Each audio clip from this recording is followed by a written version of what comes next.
Blood on Italian marble tells a very specific story. It screams of secrets kept behind towering iron gates and wealth used as a weapon. Richard Sterling believed his Connecticut mansion was a fortress where his rules were the only laws. He thought striking his pregnant wife was a private matter, a brutal correction she would quietly endure like always. He was wrong, because while Richard was busy playing a god inside his gilded cage, he forgot one crucial detail about the woman bleeding on his floor. Monsters are rarely born from nothing, and her family was finally coming home. The rain began to fall over Greenwich, Connecticut, just as the sun dipped below the horizon, casting long, fractured shadows across the sprawling, manicured lawns of the Sterling estate. To the outside world, the 40-acre property at the end of a private, tree-lined cul-de-sac was a monument to the American dream. It boasted a 12-bedroom Tudor-style mansion, an indoor infinity pool, and a climate-controlled garage housing a collection of vintage European sports cars. It was the home of Richard Sterling, the 42-year-old titan of commercial real estate who had built an empire by swallowing smaller development firms across the eastern seaboard. Richard was handsome in a sharp, predatory way.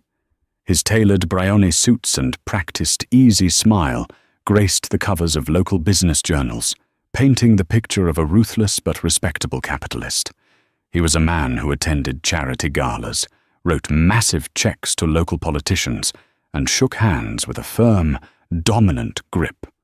But inside the mansion, behind the heavy mahogany doors and the million-dollar state-of-the-art security system, the American dream was a suffocating nightmare. Kate Sterling stood in the center of what was soon to be the nursery, her hand resting gently on her swollen abdomen. She was 7 months pregnant.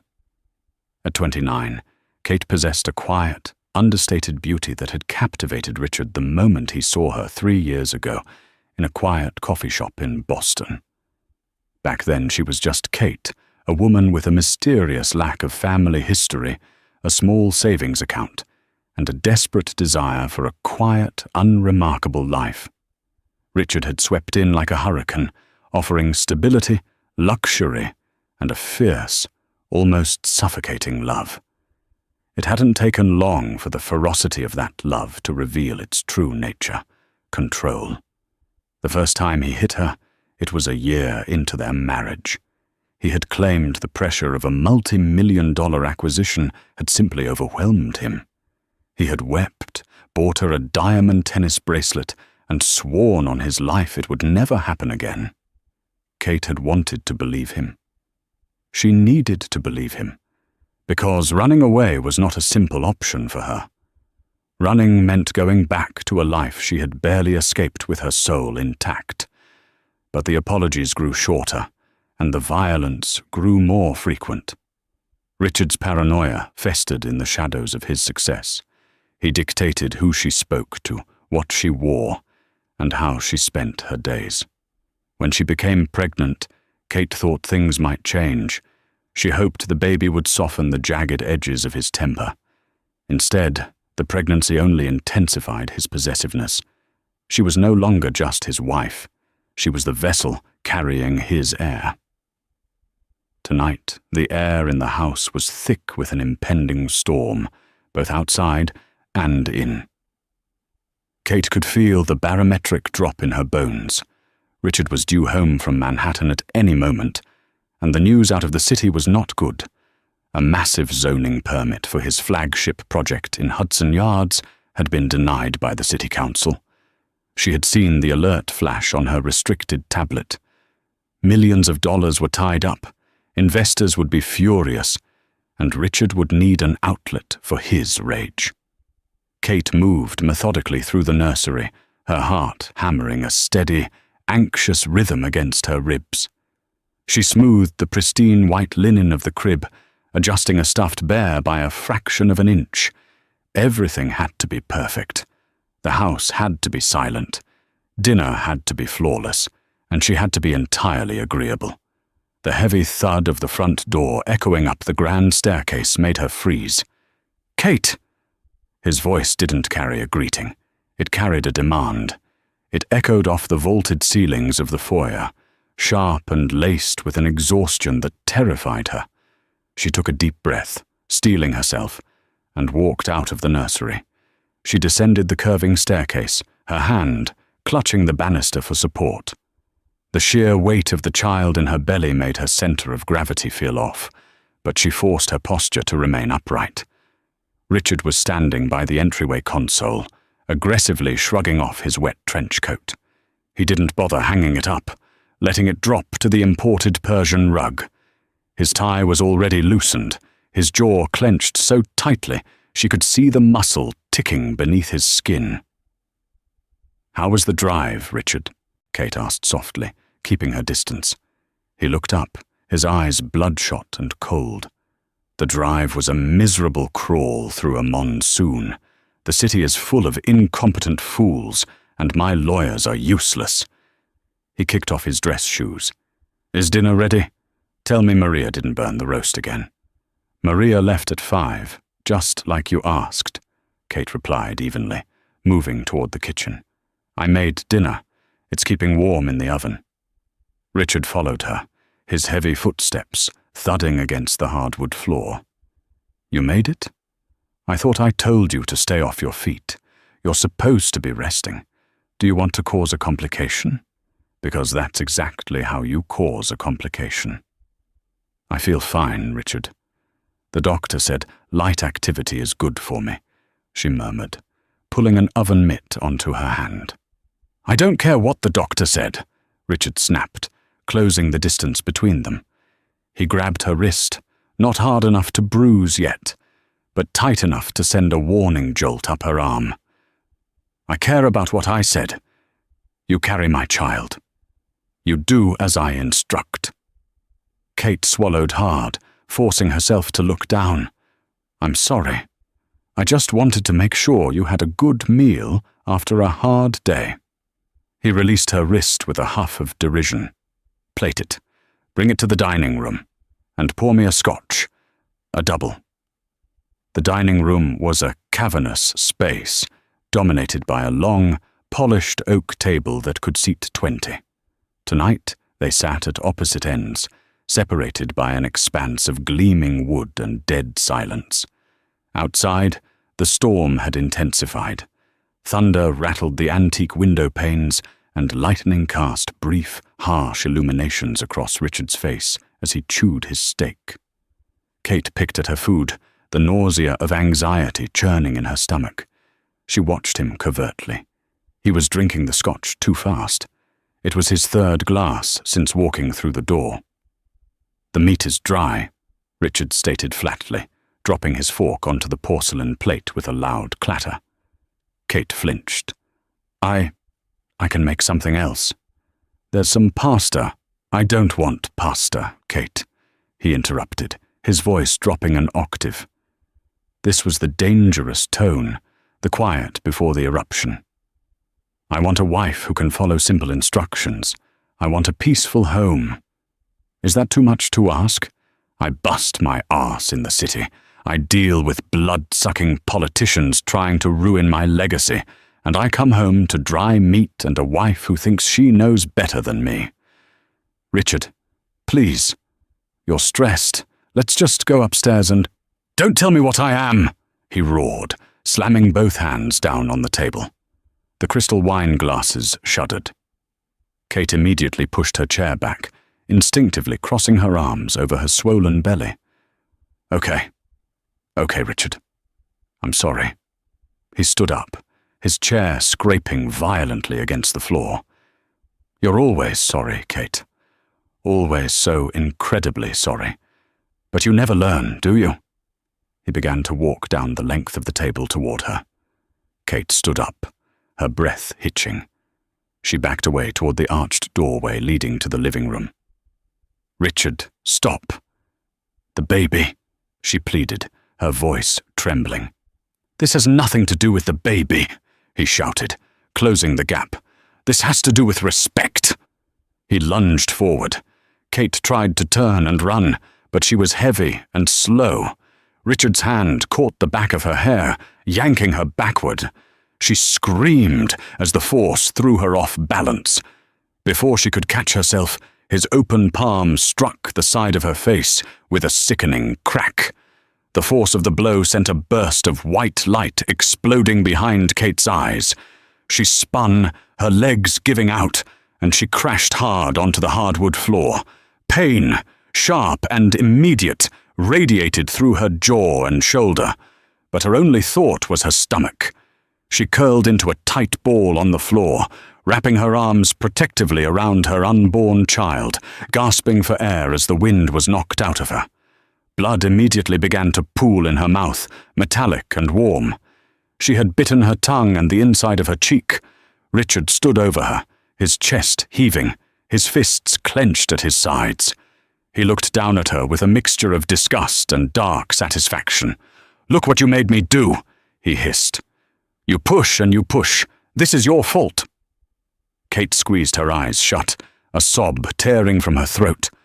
"Please," she whimpered. "My baby. Please."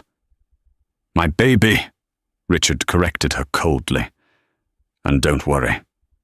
The child is protected in there. You're the one who needs to learn a lesson." He kicked the side of her thigh, hard enough to leave a deep bruise, but avoiding her stomach. "Get up. Clean up the mess in the kitchen and go to bed. I can't even look at you right now." He turned on his heel and walked toward his study, slamming the heavy oak door behind him. Kate lay on the floor for what felt like an eternity. The right side of her face was throbbing violently, and her vision was blurred with tears. She focused entirely on the movement inside her belly. A minute passed. Then 2. Finally, a small, reassuring kick pushed against her palm. A ragged sigh of relief escaped her lips. The baby was alive, but a chilling realization settled over her like a heavy shroud. Richard had crossed a new line. He hadn't cared about the risk to the child. The violence was escalating faster than she had anticipated. If she stayed, he was going to kill her. And he would take the baby. Slowly, agonizingly, Kate pushed herself up off the floor. Her body ached, and a thin trail of blood dripped from her lip onto the pristine white collar of her maternity blouse. She staggered toward the downstairs powder room, locking the door behind her with a trembling hand. She leaned against the marble sink, staring at her reflection in the gilded mirror. The skin around her eye was already swelling, a vicious purple bruise blooming across her cheekbone. She looked like a ghost. With shaky hands, Kate reached beneath the bathroom vanity. She felt along the back of the heavy wooden cabinet, her fingers brushing against a false panel she had installed 3 months ago when Richard was away on a business trip. She pressed a small latch, and the panel popped loose. Inside was a small, black, waterproof lockbox. Kate pulled it out and opened it. Resting inside was a thick stack of cash, a fake passport, and a cheap, prepaid burner phone.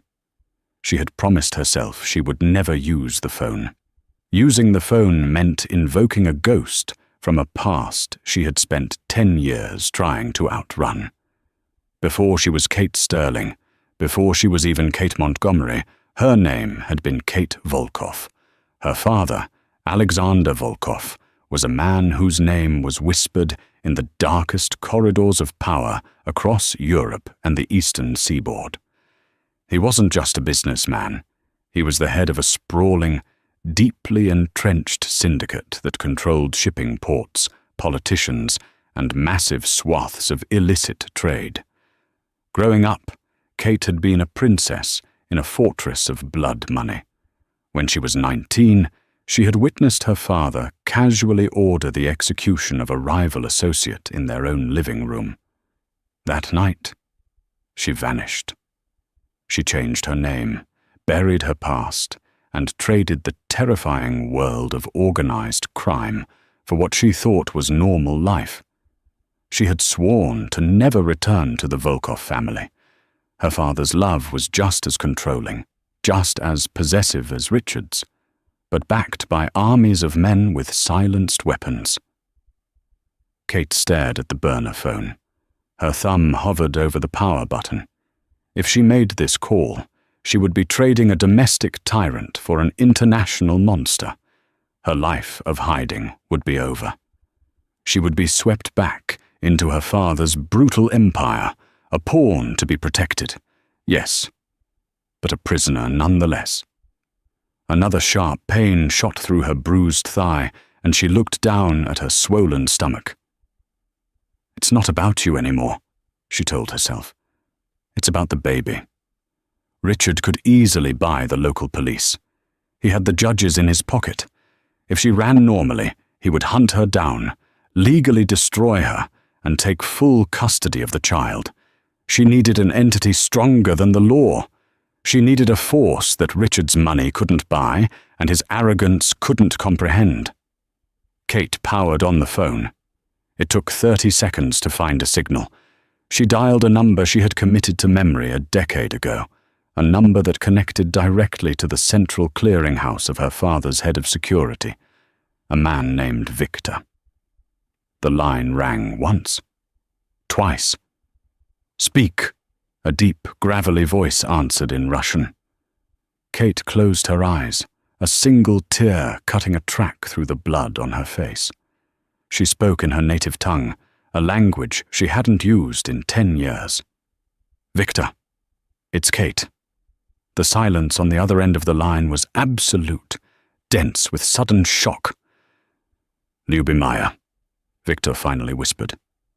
"Beloved." "Where are you?" "Greenwich, Connecticut," Kate said, her voice shaking but resolute.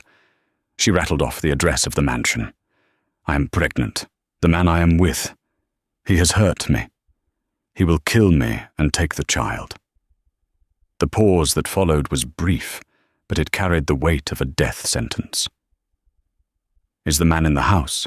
Victor asked, his voice entirely devoid of emotion now. It was the voice of a man making a tactical assessment. "Yes." "Do not move. Do not let him see the phone. Alexander is in New York. We will be there in 30 minutes. May God have mercy on whoever this man is, Kate, because your father will not." The line went dead. Kate disassembled the burner phone, flushed the SIM card down the toilet, and hid the battery and casing back in the wall panel. She washed the blood from her face with cold water, wincing as she patted her bruised cheek dry. She unlocked the bathroom door and stepped back out into the silent, dim hallway. From the study, she could hear the faint sound of classical music. Vivaldi's Winter. It was Richard's favorite piece to listen to when he was trying to center his intellect. He was pouring himself another expensive drink, entirely oblivious to the monumental gears that had just begun to turn in the darkness outside his property. Kate walked slowly toward the living room, sitting heavily on a plush velvet sofa. She wrapped a knitted throw blanket around her shivering shoulders and waited.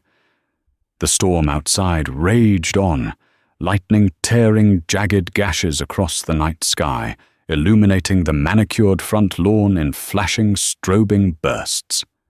Inside his mahogany-paneled study, Richard Sterling felt the familiar rush of adrenaline and justification settling into his system. He took a slow sip of a $50-a-glass scotch, savoring the burn. He didn't feel guilt. He felt vindicated. Kate had been pushing his boundaries, questioning his authority in his own home. He had merely provided a necessary correction. That was how the world worked. The strong dictated the terms to the weak.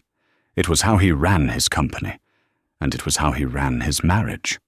He walked over to the massive, floor-to-ceiling window behind his desk, looking out into the torrential rain. His property was impenetrable. The 10-foot wrought-iron gates at the end of the driveway were reinforced steel, monitored by thermal cameras and a private security firm stationed just 2 miles away. He paid a premium to ensure nothing touched his world without his permission. He glanced at the antique grandfather clock in the corner. 9:45 p.m. He would let Kate stew in her fear for another hour. Then he would go upstairs, offer a calculated apology, and she would forgive him. She always did. Where else would she go? She was a nobody from nowhere. She belonged to him. Suddenly, the music on his high-end audio system crackled with a burst of static, then cut out entirely. Richard frowned, tapping the glass of his scotch. "Damn Wi-Fi," he muttered, turning to check the router on his desk. But as he turned, the primary lights in the study flickered and died. A second later, the backup generator kicked in, bathing the room in the dimmer yellow light of the emergency circuits. Richard's annoyance flared into mild concern. The power grid in Greenwich rarely went down, even in a storm. He picked up his cell phone to call the security firm. No signal. "What the hell?" he grumbled. He walked over to the landline on his desk. He picked up the receiver. Dead air. No dial tone. A cold prickle of unease finally touched the back of Richard's neck. He walked back to the window, peering out into the darkness. Through the driving rain, he saw something that made his breath catch in his throat. The heavy, 10-foot iron security gates at the end of his quarter-mile driveway were completely open. There had been no alarm, no warning from the gatehouse. And moving slowly, silently, up the long, curving gravel driveway was a procession of vehicles. They weren't police cruisers. They were 4 identical, pitch-black Chevrolet Suburbans. They drove in perfect, tight formation, their headlights off. They navigated the dark, winding driveway, using only the ambient light of the storm, moving with the predatory grace of sharks gliding through deep water. "Hey, security!" Richard yelled into the empty room, rushing to the wall-mounted intercom system. He slammed the button for the front gate. Static. He hit the button for the roving patrol. Nothing. Panic, sharp and unfamiliar, began to claw at his chest. Who were these people? Was it a home invasion? A targeted hit by a rival developer? He ran to his desk drawer, unlocking it frantically. He pulled out a sleek 9mm Glock he kept for emergencies, checking the magazine with trembling hands. He was Richard Sterling. Nobody walked onto his property without an invitation. He sprinted out of the study and into the main hallway. Kate was still sitting on the couch in the living room, staring blankly ahead. "Kate, get upstairs!" Richard barked. "Rack the slide of the pistol. Someone breached the gate. Move!" Kate slowly turned her head to look at him. The bruising on her face was stark under the emergency lights. She didn't look terrified anymore. She looked remarkably, terrifyingly calm. "I'm not going anywhere, Richard," she said softly. "Are you insane? Get upstairs right now, you stupid bitch!" he screamed, his veneer of control completely shattering. Before he could cross the room to grab her, a sound echoed from the front of the house that froze the blood in his veins. It wasn't a knock. It was the mechanical, heavy thud of a breaching charge being clamped onto his reinforced front door. Boom! The explosion was deafening. The heavy, custom-made oak double doors were violently blown off their hinges, sending a shower of splintered wood and twisted metal flying across the marble foyer. The concussive wave knocked Richard backward, sending his pistol clattering across the floor out of his reach. The storm howled through the gaping entrance, bringing the rain and wind into the pristine house. Through the smoke and the driving rain, shadows moved. 6 men poured into the foyer in absolute silence. They were dressed in tactical black, their faces obscured by balaclavas, holding compact, suppressed assault rifles leveled directly at Richard. They didn't shout commands. They didn't identify themselves. They simply moved with lethal, synchronized precision, forming a perimeter around the entryway. Richard scrambled backward on the marble floor, his heart hammering against his ribs like a trapped bird. "Who are you? What do you want? I have money. Take whatever you want," he shrieked, his voice cracking in absolute terror. The tactical team parted, stepping aside to create a pathway through the shattered doorway. Out of the darkness of the storm stepped a single figure. He didn't wear tactical gear. He wore a sharply tailored, dark wool overcoat that fell to his knees, perfectly impervious to the raging weather. He was an older man, perhaps in his late 60s, but he carried an aura of absolute, crushing authority. His hair was silver, slicked back, and his eyes, pale, ice blue, and entirely devoid of warmth, locked onto Richard, lying pathetic and trembling on the floor. The man slowly peeled off a pair of black leather gloves, tucking them into his pocket. He ignored Richard completely, his gaze drifting past the cowering real estate mogul, scanning the living room until his eyes fell upon the woman sitting on the couch. When the old man saw the bruised, swollen side of Kate's face, the temperature in the room seemed to drop 10 degrees. A muscle twitched in his jaw, the only sign of the immense, catastrophic violence boiling beneath his calm exterior. "Hello, Dorogaya," Alexander Volkov rumbled, his voice a deep, resonant baritone that commanded the entire space. "My dear." Kate stood up slowly, her hands resting on her pregnant belly. She looked at the terrifying kingpin standing in the ruins of her front door, the father she had spent a decade hiding from. "Hello, Papa," she replied. Richard, still on the floor, whipped his head back and forth between Kate and the man in the overcoat. "Papa!" he choked out, his mind failing to process the impossible reality unfolding before him. "Kate, who are these people?" Alexander Volkov slowly turned his pale blue eyes back down to Richard. He stepped forward, the heel of his Italian leather shoe crunching loudly on the splintered wood of the ruined door. "I am the man," Alexander said, his voice quiet but echoing with lethal promise, "who is going to show you what a real monster looks like." The shattered mahogany of the front door lay scattered across the imported Italian marble, a physical manifestation of Richard Sterling's dismantled reality. The storm outside raged on, whipping wind and rain into the once pristine foyer. But inside, the air was deadly still. The tactical team stood like statues, their suppressed rifles angled toward the floor but ready to snap up in a fraction of a second. Richard scrambled backward until his spine hit the base of the grand curving staircase. His tailored Brioni trousers were soaked from the puddle of rainwater gathering on the floor, and his chest heaved with shallow, panicked breaths. He looked at the silver-haired patriarch standing before him, desperately trying to process the magnitude of his error. "Look, I don't know who you are," Richard stammered, raising his hands in a placating gesture. He tried to summon the commanding tone he used in boardrooms across Manhattan, but it came out as a pathetic squeak. "I'm a very wealthy man. I have connections. I play golf with the district attorney of Fairfield County. If this is about money, name your price. Just tell your men to lower their weapons." Alexander Volkov didn't blink. He slowly unbuttoned his soaked overcoat, revealing an impeccably tailored dark charcoal suit beneath.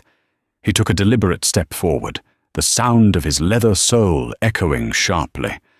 "Connections," Alexander murmured, rolling the word around in his mouth, as if tasting something foul. His Russian accent was faint, polished away by decades of operating at the highest echelons of global power, but the glacial cadence remained. "You think you have connections, Mr. Sterling? You think because you bully local zoning boards and leverage mezzanine debt on glass towers, you understand power." Alexander knelt slowly, his knees popping slightly in the quiet room. He brought his face level with Richard's. Up close, Alexander's eyes were terrifying, hollow and absolute. The eyes of a man who had ordered the deaths of hundreds without losing a single night of sleep. "My name is Alexander Volkov," he said softly. Richard's breath hitched. Even in the insulated, sanitized world of commercial real estate, rumors bled through from the criminal underworld. The Volkov Syndicate wasn't just a street gang. They were a sovereign entity. They controlled deep-water shipping lines out of Rotterdam, moved billions through shadow banks in Cyprus, and owned politicians from Albany to Moscow. "Volkov," Richard whispered, all the blood draining from his face. He looked wildly at Kate, who remained standing by the living room archway, her face bruised but her posture rigid. "Kate, you're his." "She is my blood," Alexander finished for him, his voice dropping to a lethal whisper. "She is my only daughter, a daughter who fled my protection to live amongst sheep like you. And you, a pathetic, insecure little boy in a custom suit, thought it was your right to lay your hands on her."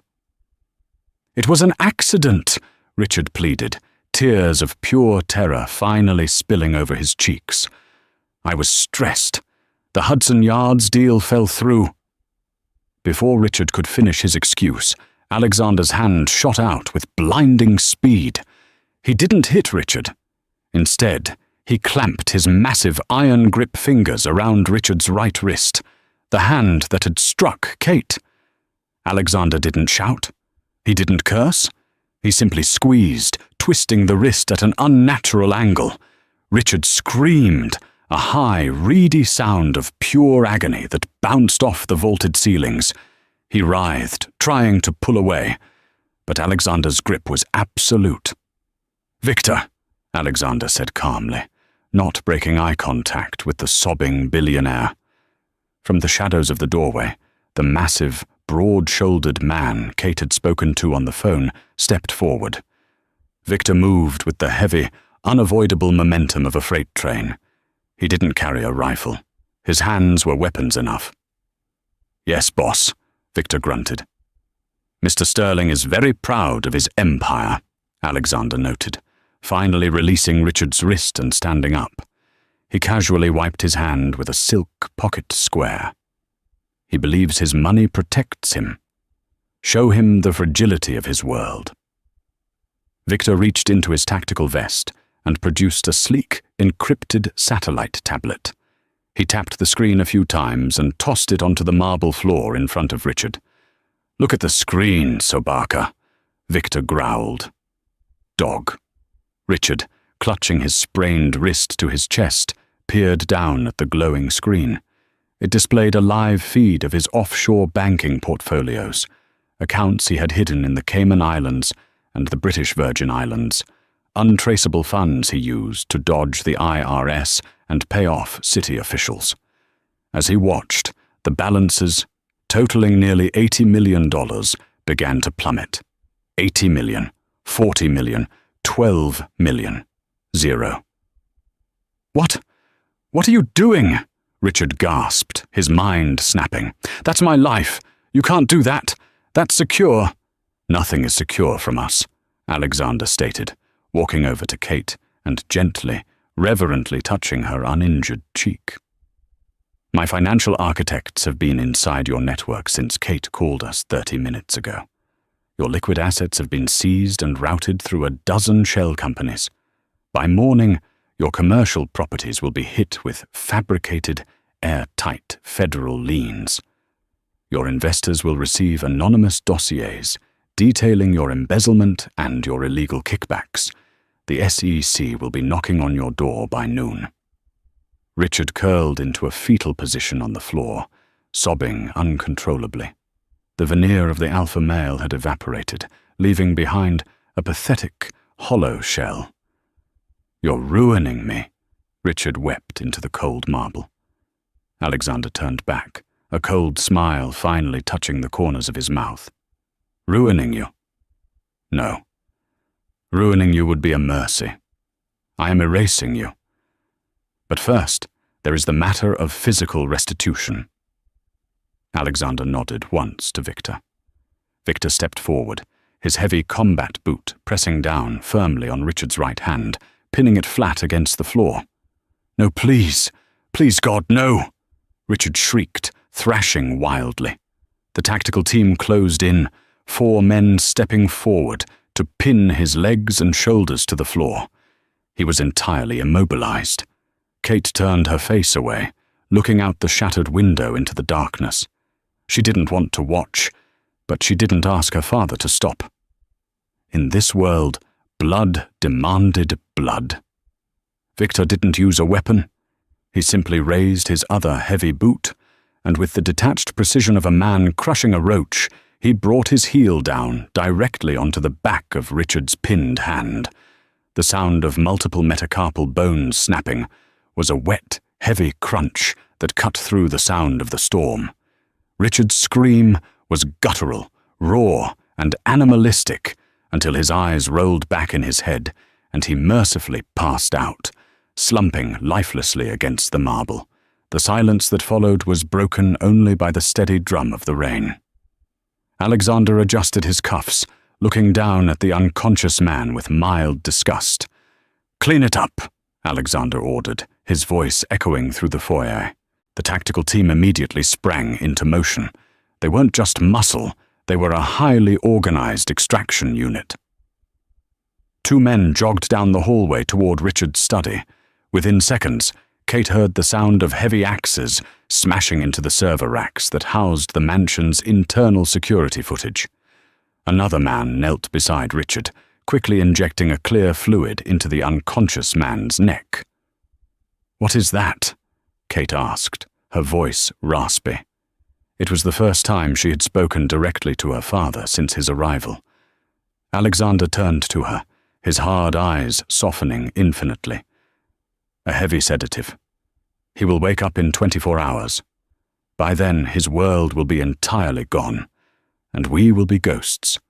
He stepped closer, his large, calloused hands gently framing her face, taking care to avoid the brutal swelling on her cheek. "My beautiful girl. 10 years. I tore the earth apart looking for you. Why didn't you come to me? Did you think I would not protect you?"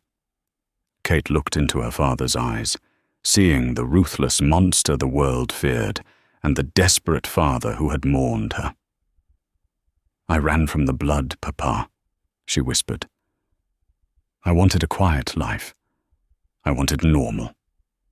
Alexander looked around the opulent, sprawling mansion, and then down at the broken man on the floor.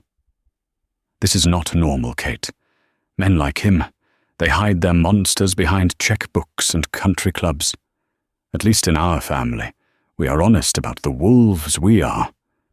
He looked down at her swollen stomach, a deep, primal reverence flashing in his pale eyes. "You carry my grandchild." "Yes," Kate said, her hand resting protectively over her belly. "He threatened to take the baby, Papa. He was going to kill me and make it look like a complication and take my child. I couldn't run on my own. Not this time." "He will never look upon you or this child again," Alexander promised, his voice a vow of iron. "Victor." Victor approached, his hands wiped clean of the violence he had just inflicted. "The servers are slag, boss.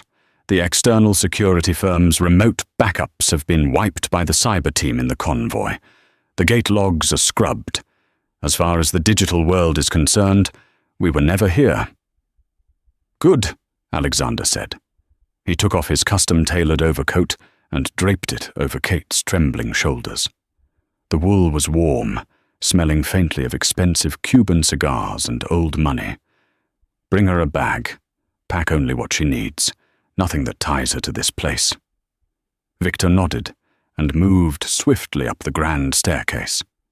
Kate stood in the center of the ruined foyer, watching the meticulous destruction of her life. Men in black were wiping down door handles, collecting shell casings from the breached door, and ensuring no forensic footprint was left behind. It was a terrifyingly efficient machine. 10 minutes later, Victor returned with a single leather duffel bag. Inside were her essential documents, comfortable clothes, and the few pieces of jewelry that actually belonged to her before she met Richard. "It is time to go home, Kate," Alexander said, offering his arm. Kate looked at Richard one last time. He looked small, pathetic, and broken. He would wake up to a nightmare of his own making, stripped of his wealth, his reputation destroyed by the impending federal investigations, and his hand shattered. If he ever tried to speak of what happened tonight, if he ever muttered the name Volkov to the police, he knew exactly what would come for him in the dark. He was neutralized. She took her father's arm. They walked out through the gaping hole where the front door used to be, stepping out into the driving Connecticut storm. A massive, armored black Maybach had pulled up to the front steps, flanked by the Suburbans. Victor opened the rear door of the Maybach. The interior was a sanctuary of cream leather and warm, ambient lighting. Kate slid inside, sinking into the plush seat. Alexander slid in beside her, the heavy door thudding shut, instantly muting the howling wind and rain outside. As the convoy slowly rolled down the quarter-mile driveway, passing the still open iron gates, Kate didn't look back. The gilded cage was behind her. But as the adrenaline began to fade, a new, heavy realization settled into her bones. She had summoned a leviathan to crush a snake. The leviathan had answered, but now she was trapped in its jaws. The drive from Greenwich took over 2 hours. The convoy didn't head south toward the city. Instead, it snaked its way across the Tappan Zee Bridge and deep into the heavily wooded, ultra-exclusive enclaves of Alpine, New Jersey. The silence in the back of the Maybach was heavy. A private doctor, riding in the front passenger seat, had passed a medical kit back to Alexander. With surprising gentleness, the feared mob boss had cleaned the dried blood from Kate's chin and applied a cold compress to her bruised cheek. "The swelling will go down in a few days," Alexander murmured, watching the dark, tree-lined roads blur past the tinted, bulletproof windows. "The doctor will do a full ultrasound on the child as soon as we arrive. You will have the best obstetricians in the world flown in by morning." "Thank you, Papa," Kate said quietly, staring at her hands. "You are thinking about the future," Alexander observed, his sharp instincts reading her silence. "You are wondering if you have traded one prison for another." Kate looked up, meeting his pale blue eyes. "Have I?" Alexander sighed, a heavy, tired sound that momentarily aged him. "When you ran away, I was furious. Then I was heartbroken. Then I realized my failure. I built an empire of blood to protect my family, but the blood scared you away. I have spent 10 years restructuring, Kate. The street-level violence, the crude things you witnessed when you were a girl, that is largely in the past. We are a corporation now.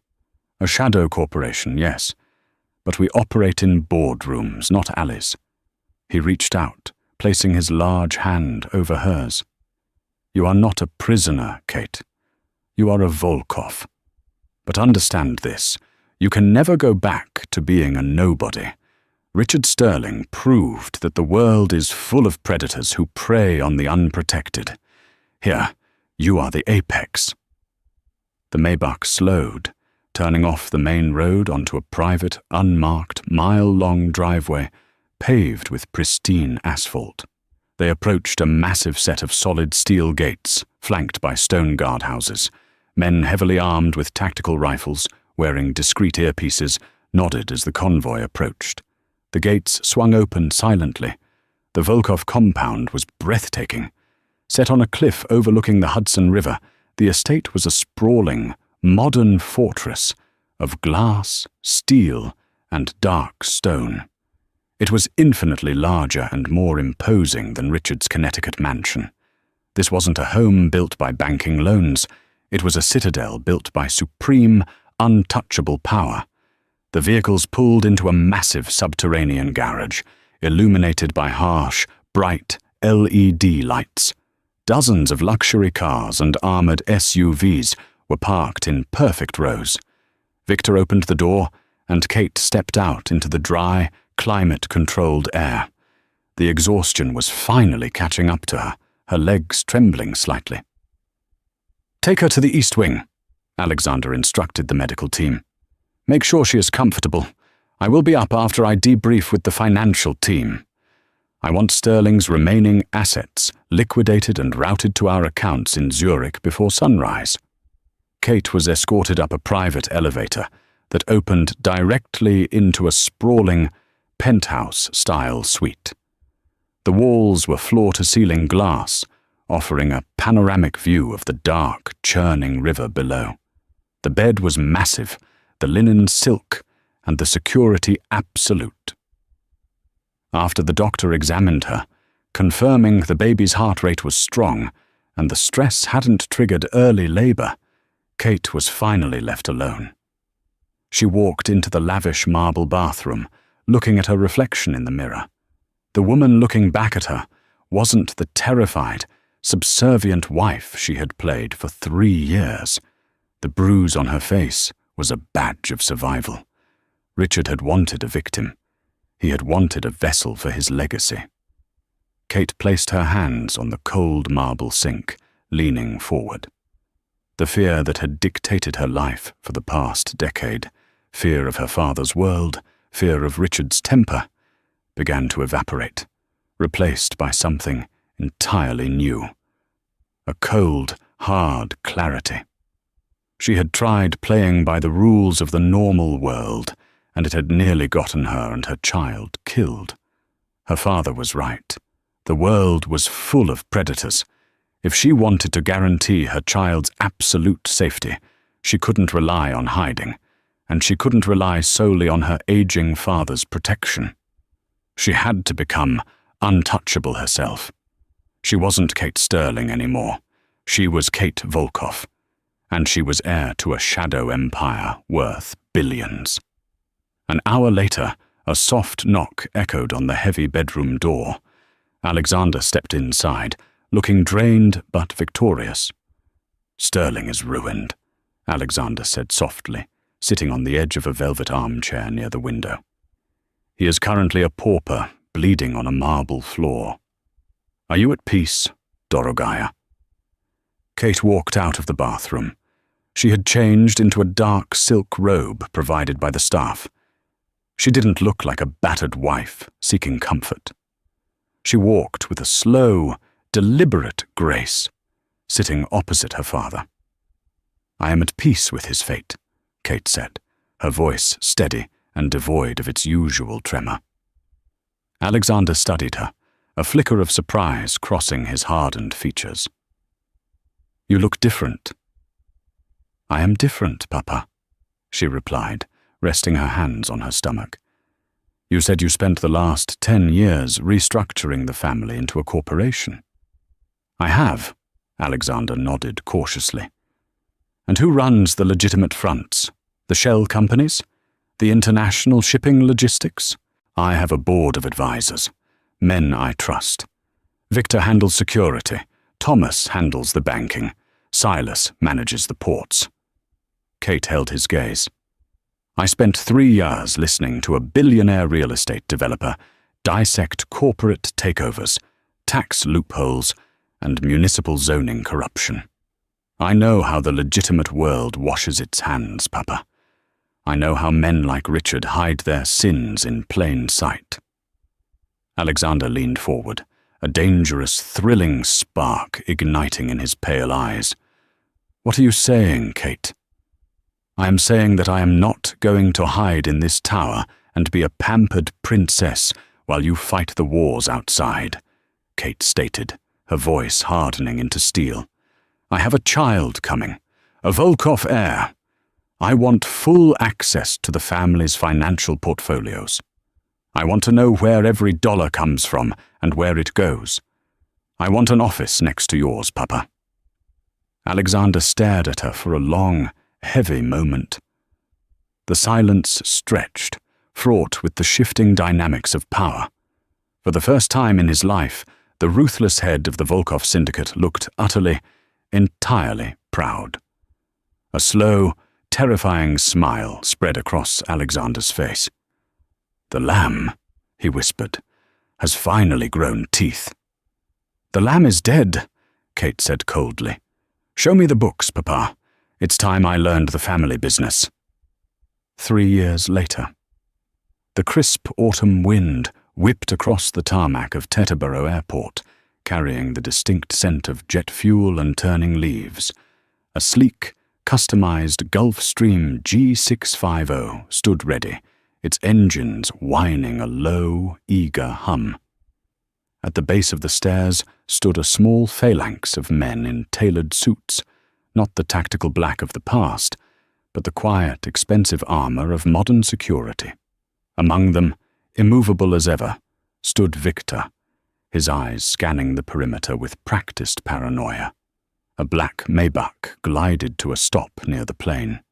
The rear door opened, and Kate Volkoff stepped out. She was no longer the frightened, battered woman who had fled Connecticut in the dead of night. At 32, she was a terrifyingly composed force of nature. She wore a pristine white tailored coat over a charcoal silk blouse, her dark hair swept back into a sharp, uncompromising chignon. The only trace of the violence from 3 years ago was a faint, silvery crescent scar resting high on her right cheekbone, a deliberate choice to forgo cosmetic surgery. It was her reminder, her armor. Holding her hand was a vibrant, dark-haired 2-year-old boy named Leo. He wore a miniature cashmere sweater and looked at the private jet with wide, curious eyes. "Mama, fly?" Leo asked, tugging on her hand. Kate smiled, a genuine soft expression reserved entirely for him. "Yes, Mishka, we fly. We are going to see Grandfather in Geneva." Victor stepped forward, dipping his head in a respectful nod. "The cabin is prepared, Kate. The financial reports from the Rotterdam port expansion are on your desk." "Thank you, Victor," she said smoothly, her voice carrying the quiet, absolute authority that had once belonged solely to her father. In the 3 years since she had returned to the fold, Kate hadn't just learned the family business, she had revolutionized it. Alexander had kept his promise, pulling back from the brutal, street-level enforcement that had defined his youth, focusing entirely on the legitimate corporate fronts. Kate had taken those fronts and weaponized them. She had weaponized the very systems Richard Sterling had taught her to revere. Using the vast, untraceable wealth of the Volkoff syndicate, Kate had established a sprawling web of venture capital firms and private equity groups. She didn't buy politicians with briefcases of cash. She bought their re-election campaigns through impenetrable super PACs. She didn't break legs to secure shipping lanes. She engineered aggressive corporate takeovers of rival logistics companies, drowning them in litigation and predatory pricing until they folded. She was the CEO of a shadow empire, operating in the sunlit world of high finance, a wolf wearing the skin of a corporate titan. And the world had no idea the blood that ran through her veins. "There is one final matter before we depart, Kate," Victor rumbled quietly, falling into step beside her as they approached the jet's stairs. He handed her a slim, encrypted tablet. Kate took it, her eyes skimming the text. It was a brief intelligence report, accompanied by a recent photograph. The photograph showed a man in his mid-40s, looking 30 years older. He was gaunt, his once sharp features hollowed out by stress, alcohol, and the relentless, crushing weight of utter ruin. He wore a cheap, ill-fitting suit, standing outside a dingy strip mall in upstate New York. His right hand was encased in a permanent, clumsy brace. The bones had healed poorly, leaving him with a crippling lack of dexterity. It was Richard Sterling. He was denied parole on the final federal fraud charges, Victor stated flatly, but his lawyers managed to plead down the embezzlement. He was released yesterday. He has no assets, no contacts. The local crews in Albany have been instructed to ensure he finds no employment above minimum wage. Kate stared at the photograph. She felt a flicker of memory. The heavy thud of his footsteps, the sting of his palm, the suffocating terror of the gilded cage. But the memory felt distant, like an old movie she had watched a long time ago. There was no fear left, only cold, clinical satisfaction. The night Alexander Volkov had shattered Richard's hand, he had shattered the man's reality. The following morning, Richard had woken up in a silent, empty mansion, his hand screaming in agony. When he finally managed to call the police, he sounded like a raving lunatic. He claimed a Russian hit squad had blown off his door and erased his fortune. But when the police arrived, they found no evidence of a breach. The heavy oak doors had been meticulously replaced by a local contractor hired anonymously overnight. The server racks were pristine, containing loops of boring, uneventful security footage. The blood was gone. Kate was gone. And when Richard tried to access his offshore accounts to hire a defense team for the sudden avalanche of SEC and FBI investigations that hit him that same day, he found nothing but zeros. He was a madman screaming about ghosts while the federal government systematically dismantled his life for the very real financial crimes he had committed for a decade. He went from a billionaire titan to a convicted felon, living in a 6x8 cell in less than a year. "Does he know we are watching?" Kate asked, her voice devoid of emotion. "No," Victor replied. "He is entirely broken. A ghost haunting his own life." Kate nodded slowly. She tapped the screen, deleting the file. "Leave him be. Let him live his small, pathetic life, looking over his shoulder every time the wind blows. It's a worse punishment than anything we could do to him now." She handed the tablet back to Victor and scooped Leo into her arms. The toddler giggled, burying his face in her neck. "Let's go, Mama," Leo mumbled. "We are going, my love," Kate said, turning toward the stairs. She ascended into the luxurious cabin of the Gulf Stream, the heavy door ceiling shut behind her, locking out the noise of the tarmac. The engines roared to life, a powerful testament to the untouchable world she now commanded. As the jet taxied down the runway and lifted smoothly into the autumn sky, Kate Volkov looked out the window at the receding earth below. She had run from monsters her whole life, only to discover the most potent defense was to become the architect of their cages. She wasn't just surviving anymore. She was reigning. And God help the man who ever tried to put a hand on her or her son again. The story of Kate Volkov is a chilling reminder that the quietest individuals often harbor the most profound complexities. It strips away the facade of high society glamour to expose the primal, unforgiving machinery that operates beneath the surface of the world's elite. Richard Sterling's fatal arrogance blinded him to a fundamental truth. Power is not merely accumulated in bank accounts. It is inherited in blood and forged in trauma. He mistook submission for weakness, inadvertently awakening a sleeping giant that systematically dismantled his existence. Kate's evolution from a fleeing victim to the calculated, ruthless heir of a syndicate empire illustrates the terrifying lengths one will go to ensure survival. In the end, the gilded cage was replaced not by freedom, but by an iron throne, proving that sometimes escaping a monster simply requires becoming a more formidable one.